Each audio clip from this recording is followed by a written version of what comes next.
In today's video, you will see why a group of children are teleported to an unknown land, who this powerful vampire girl is and what demon lords the group had to conquer in order to get back home. Make yourself comfortable and enjoy. This letter is for those of you who have many troubles and extraordinary powers. If you wish to see how far those powers of yours will take you, cast aside your family, your possessions, and come to our little garden. That's what the letter contains. The three teenagers, Izayoi, Asuka, and you were all lucky enough to receive one. In just a few moments after receiving the mysterious message, they were transported to the little garden. In spite of the fact that the trip was not entirely voluntary, the troubled children were eager for some excitement in their boring lives. Their journey begins by a lake, where they quickly discover that they are not alone. There was a rabbit girl hiding in the bushes. In order to lure the mysterious girl from hiding in the bush, the three children immediately display their extraordinary skills. Although initially shocked at their lack of discipline, Black Rabbit introduces them to Little Garden and explains why they arrived. They have the opportunity to participate in the gift games. This is a competitions using the blessings bestowed on people by various war gods, demons, spirits, and stars. There are many stakes in the games, from money and land, to prestige and gifts. She further explains that in order to win a gift game, the players must meet the conditions set by the host. Whenever a game begins, the rules are presented on a Gias roll. A card game is the first gift game the children are now faced with. Black Rabbit challenges them. After winning by circumventing the rules, Izayoi collects the prize and asks Black Rabbit what the other gift games will be like. This question is answered with great enthusiasm by Black Rabbit, who takes the group to meet her community members. At the entrance, Jin, the leader of the community, greets the newcomers. But just as Black Rabbit is about to introduce the newcomers, she notices that Izayoi is missing. Asuka and you explain that he just wanted to take a quick look at the edge of this world. The annoyed Black Rabbit activates her powers and sets off with great leaps to find the problem child, Izayoi. She finds him by a waterfall and is ready to give him a wigging. However, to her great dismay, Izayoi has already challenged a god in the gift game. The water god, a dragon monster, rises from the water and attacks Izayoi with mighty whirlpools. But Izayoi kicks him with tremendous force and defeats him with one blow.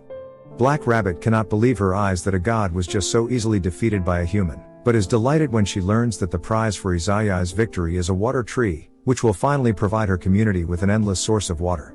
Meanwhile, Jin leads Asuka and you into his community and they sit down at a cafe. You reveals that her gift lets her talk to animals. Just as Asuka is about to explain her gift as well, they are interrupted by a tall blonde man who introduces himself as Galdo, leader of Force Garo. He explains that he wants to recruit the newcomers for his own community and tells them that they have no future in Jin's weak no-name community. The children learn that many years ago, the no-name community was strong and thriving, but lost its name and banner due to the attack of a powerful demon lord. Now there are only about 120 members left, most of them children under the age of 10. They are in a very unfortunate situation. But to the great delight of Black Rabbit and Jin, the newcomers decide to take on the challenge and promise to join the no-name community to help it prosper again. The annoyed Galdo is once again questioned by Asuka, who now demonstrates her powers on him.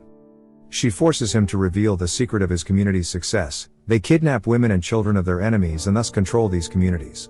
What these blackmailed communities don't know, is that the hostages have long since been killed by Galdo. When Asuka finally releases Galdo from her control, he furiously transforms into a hairy tiger beast. However, Yu manages to subdue him, and the two challenge him to a fight the next day. After Black Rabbit and Izayoi rejoin the group, they make their way to Shiroyasha, a powerful demon lord of the Thousand Eyes trade community, who has pledged to protect the peace and thus became the floor master of the east side of Little Garden. Izayoi is intrigued by Shiroyasha's power and challenges her. They immediately find themselves on Shiroyasha's game board, a vast nightscape with a tall mountain. Shiroyasha explains that she is the spirit of the sun and the white night, and summons a griffin to test the player's strength, wisdom, and courage. Yu volunteers and mounts the griffin, which immediately takes a leap around the mountain with her. Yu holds on with great difficulty, but the touch of her necklace, given to her by her father, gives her the strength she needs to pass the challenge. As a reward, the three receive their gift cards from Shiroyasha, which they can use to name and store their gifts. To Shiroyasha's great astonishment, however, Izayoi's card is unable to identify his gift. After their first exciting day in Little Garden, Asuka, Yu, and Black Rabbit take advantage of Izayoi's water tree, and relax in a hot bath. Afterwards, Black Rabbit outfits the girls with new clothes that include protective auras. Meanwhile, Izayoi spots a group of invaders from the Force Garo community in the territory of the No-Names. They beg him to defeat Galdo and destroy Garo, as they are unable to do so themselves, since Galdo has taken their families hostage. Izayoi reveals to them that Galdo had already killed the hostages. But he promises the desperate men that his leader Jin will personally take on Galdo and the demon lords and take revenge on them. Jin is annoyed by Izayoi's promise and confronts him a little later. But Izayoi explains his plan to him. Since the no-name community has neither a name nor a banner, they need something to represent them. He wants to make Jin the face and backbone of the community to strengthen the cohesion among the few remaining members. Then Jin reveals that there is one more member. Letitia, a former demon lord, is now owned by a high-ranking official and will be offered as a prize in a gift game soon to be held. Izayoi promises Jin to get his friend back on the condition that Jin manages to win the upcoming battle against Galdo. The setting of the gift game the next day is Galdo's territory, which is completely overgrown with dense jungle plants. Jin, Asuka, and Yu quickly find Galdo in his residence, in the form of a giant roaring tiger with dangerously red glowing eyes. Jin realizes that a vampire demon must be involved in this.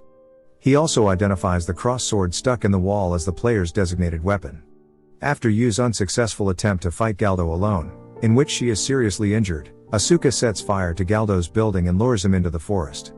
There, she uses her powers to command the creepers to fetter Galdo and then orders the cross sword to give her the power she needs to kill Galdo. Thereby, the no-names win the game, the thicket disappears, and the Force Garo community is dissolved. Back at their residence, Black Rabbit is pleased that Izayoi will now help them win back their old friend Letitia at the upcoming gift game. As she leaves the room to get tea, a vampire girl suddenly appears outside the window. She attacks Izayoi, but he is able to fend it off and immediately goes on the counterattack. The others, alerted by the noise of the fight, immediately rush into the room and Black Rabbit stops Izayoi. She explains that the girl is her friend Letitia, a former demon lord and pureblood vampire. After things calm down, Asuka confronts Letitia about why she helped Galdo and gave him mighty powers through her bite. Letitia explains that she wanted to test the powers of the three newcomers to see if they were worthy of entrusting her former community too. But even after their victory, Letitia is still not completely convinced and challenges Izayoi to a duel with lances. However, the battle is abruptly interrupted when the group is attacked by powerful rays raining down from the sky. This is the power of Gorgon. To save Asuka, Letitia sacrifices herself and is turned to stone by the rays. Then the fighters of the Perseus community appear and take the petrified Letitia to return her to her rightful owner Laius. However, Laius has changed his plans for Letitia. Instead of offering her as a prize in a gift game, he wants to sell her to a well-paying buyer. To negotiate Letitia's fate, the no-names go to Shiroyasha to speak with Laius. Laius offers them a deal. In exchange for Letitia, he wants to make Black Rabbit his vassal. He gives them a week to think it over. A little later, Black Rabbit pays Laius a visit on his terrace. She challenges him to a duel, of which Laius at first wants to know nothing. But when she presents him with the stakes, a red and a blue ball, for which Izayoi had defeated the Kraken and the Graiai, Laius shortly agrees. These spheres have the authority to challenge a legend, which is immediately used, as the challenge of the legend of Laos begins. The no-names find themselves in front of his castle, and in order to follow the legend exactly, they must manage not to be spotted by the guards, before killing Laius. Asuka manages to disable some of the guards with the power of the water tree and Yu can sense the presence of the invisible guards and incapacitates them before they can spot Izayoi and Jin. Thus, Black Rabbit, Izayoi and Jin manage to get to Laius unnoticed, whom they find sitting on a throne with the petrified Letitia standing next to him. Laius summons the demon lord Algol, who immediately petrifies everything around him. Laius and Algol join forces to fight Izayoi, but just as Algol is about to petrify the entire arena, Izayoi delivers a violent blow directly to his head. Not only defeating the demon lord, but also destroying his gift of petrification. After being freed, Letitia thanks the group for her rescue and pledges to serve them as their housemaid, as she feels deeply indebted to them. A few days later, Izayoi, Asuka, and Yu receive a mysterious letter. It is an invitation to celebrate the rise of the fire dragon. The three are outraged that Black Rabbit wants to deprive them of this fun festival and threaten her in a letter to leave the no-name community if Black Rabbit does not track them down before the end of the day. Black Rabbit is furious with the three problem children and immediately sets off with Letitia to find them. Meanwhile, the kids ponder how to get to the celebration 980,000 miles away on the north side, and decide to ask Shiroyasha for help. Shiroyasha explains that she is the co-organizer of the festival, the goal of which is to declare 11-year-old Sandora the new northern floor master, and head of Salmandra. Shiroyasha claps her hands and immediately teleports them to the north side. Black Rabbit is not long in coming and suddenly stands in front of the 3 runaways in a rage. She first catches you, and then makes her way to Asuka and Izayoi, who are soon tracked down again by Black Rabbit. However, Izayoi does not give up without a fight, and the two engage in a fierce battle above the rooftops of Salmandra. The fight ends in a draw, but the two brawlers are promptly interrupted by the MPs of the Salmandra community, and led to their leader Sandora. However, she rejoices at the arrival of the no-names and lets them get away with it, much to the displeasure of her brother. To make amends, however, the no-names promise to protect Salmandra from the impending attack of a demon lord, prophesied by a member of the Thousand Eyes. Meanwhile, Asuka wants to befriend a fairy, who claims to belong to the Pied Piper community. The two stroll through an exhibition together and marvel at Dean, an impressive steel giant of the Pied Piper. Suddenly the lights go out in the exhibition hall, and a bunch of aggressive rats attack Asuka and the fairy.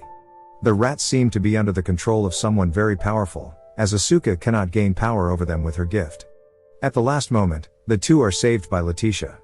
In the evening, Shiroyasha announces that Black Rabbit will host and ref the finals of the Battle of the Creators, in which you, who qualified for the games in a battle against a stone monster, will face opponents from the Will-O-Wisp and Pied Piper communities. Shiroyasha explains that the Pied Piper, and the Rat Catchers, are related to the Pied Piper and of Hamelin, and the Grim Grimoire communities, once strong communities that were under the control of a powerful demon lord and disbanded after being defeated. But now, with the Pied Piper's support, the threat of the Grim Grimoire seems to be resurfacing with the impending attack on Salmandra. This leads Asuka to question the identity of the little fairy who slumbers on her lap during the meeting. The next day, Yu decides to fight alone in the finals, despite being given the option of competing with a partner. Her opponents from the Will-O-Wisp community also arrive at the arena, Aisha and her partner Jack-O-Lantern. Suddenly, players find themselves in an underwood maze that they must either escape from first, or destroy the enemy's gift to win the game. Yu flees through the maze while Aisha rides on Jack, shooting blue flames at her. However, when Yu figures out where the exit of the maze is, Jack reveals his true powers as an immortal demon, and Yu sees no other option but to admit defeat. Just as she regrets her decision of not having chosen a partner in the game, thousands of black Gias rolls rain down from the sky. The demon lord's impending attack is upon them. Suddenly, Shiroyasha is separated from the no-names and sealed in a sphere of black smoke, as she is not allowed to participate according to the rules of the game. The no-names learn the condition of the gift game, which is to shatter the false legend and make the true legend known. Izayoi immediately decides to take on the demon lord alone and attacks anyone who gets in his way. In the process, however, he gets into a fight with Vaser, the embodiment of the river Vaser from the legend. In the meantime, Letitia fights first against the huge Strom and then, together with Sandora, against Pest the demon lord of the Black Plague. Rodin, in the legend the embodiment of the rats, plays on her pipe and the giant rats as well as the inhabitants of Salmandra, involuntarily dance to her tune and rampage throughout the city. Asuka confronts the mind-controlled rats, but her powers are not strong enough to stop them. Suddenly, Black Rabbit makes use of her authority as Judge Master and calls a meeting of the opposing parties to negotiate the battle and draft a resolution. The hosts, however, insist that there has been no violation of the rules, even in restricting Shiroyasha, and Little Garden officials, who are connected through Black Rabbit's ears, can see neither misconduct nor illegality. And Pest has more shocking news to announce: she has already infected the residents of Salmandra with Black Plague, and thus intends to force her opponents to surrender. But Jin, who has been studying intensively in the library for the last few weeks, knows all about the legend and negotiates with Pest. The games are to be continued in a week and given a time limit of 24 hours. In addition, Black Rabbit is to be allowed to participate in the game. With the prospect of winning everything in the shortest possible time, Pest agrees to the deal. Asuka, meanwhile, wakes up in a dark dungeon. The fairy is still with her, and she is surrounded by shining swarms of fairies who urge her to accept their gift, the steel giant Dean, which she is to bring under her control. A few days later, the symptoms of the Black Plague are already noticeable among the inhabitants. Yu is not spared either and lies ill in bed with Izayoi at her side. Izayoi ponders over the legend and suddenly has an epiphany: the attackers are not the real Pied Piper of Hamelin, but only the Pied Piper of Hamelin from the Grimm's fairy tales, who altered and added to the real events that took place in 1284. He also realizes the real reason why Shiroyasha was forbidden to participate. When the Black Plague broke out hundreds of years ago, It was able to spread so quickly only because the sun entered an ice age. Since Shiroyasha holds power over the sun and Little Garden, she poses a deadly threat to Pest. But Izayoi finds a solution to win the game. The condition you must shadow the false legend, and make the true legend known, must refer to the stained glass panels of Hamelin, which have retold the legend for centuries. After the 1-week break, the game continues. As Pest realizes that the opponents seem to have solved the first riddle of the stained glass panels, she activates her full power and summons the city of Hamelin. Rodden and several Stroms attack Jin and the other residents of Samandra, who are about to destroy the stained glass panels in the church. But Letitia is able to fend off Rodden, and just as Strom is about to reach for Jin, Asuka appears with Dean and is able to fend him off as well. Dean manages to defeat the Stroms one by one with powerful blows. After all are defeated, Asuka gives Rodden the opportunity to play one last song on her pipe. With her Song of Illusions, she almost succeeds in enchanting Asuka and bringing Dean under her control, but Asuka remains strong. Rodden admits defeat and vanishes into thin air. Izayoi and Vaser also engage in a fierce battle. Since Vaser has received new divinity from Pest, his power has doubled, and he seems to be Izayoi's first truly worthy opponent. Izayoi exposes Vaser as the true Pied Piper of Hamelin and the only one who belongs to the true story of 1284. Pest, Rodden, and Strom were only added to the story later. Vaser confirms Izayoi's assumptions and launches his next attack. But Izayoi gains the upper hand and is finally able to defeat him. With that, Vaser also vanishes into thin air. Meanwhile, Sandora and Black Rabbit are busy with Pest. Sandora shoots her flames and Black Rabbit her lightning bolts, but Pest can easily fend them all off, as the Demon Lord draws her powers from the malice and resentment of the 80 million deaths of Black Plague. Sensing that her two comrades, Rodden and Vaser, have been defeated, she lashes out in a fierce all-out attack, sending a wind of death across the city. You tries to save a child from the wind and is just saved by Dean herself. Izayoi now joins Black Rabbit and Sandora in their fight against Pest. A few moments later, Black Rabbit draws her gift card and teleports all of them to the Moon Palace. Pest, weakened by this teleportation to the moon, can now be caught by Sandora's rings of fire, and Asuka commands Dean to kill Pest with the powerful Spear of Indra. When Sandora returns to Salmandra, she announces her victory over the Demon Lord with pride. According to the Little Fairies, Asuka is the daughter of the 130 children of Hamelin who wandered up the Vaser River to establish their own community before they were killed by a natural disaster. Finally, they can return to their time, leaving Asuka with Dean and Marin, the Little Fairy. In the Salmandra Palace, Izayoi confronts Sandora's brother, who admits to having orchestrated the events in order to make Sandora known as the rightful ruler. Izayoi spares his life under the promise that the Salmandra community will stand by the no-names in their future battles. Having returned home, the no-name community gazed out over their barren landscape. However, they are full of optimism for the future and looking forward to making their land fertile again, and restoring their community to its former glory. Thank you for sticking until the end. If you enjoyed the video, please consider subscribing. Comment down below what anime I should cover next. I will see you in the next one.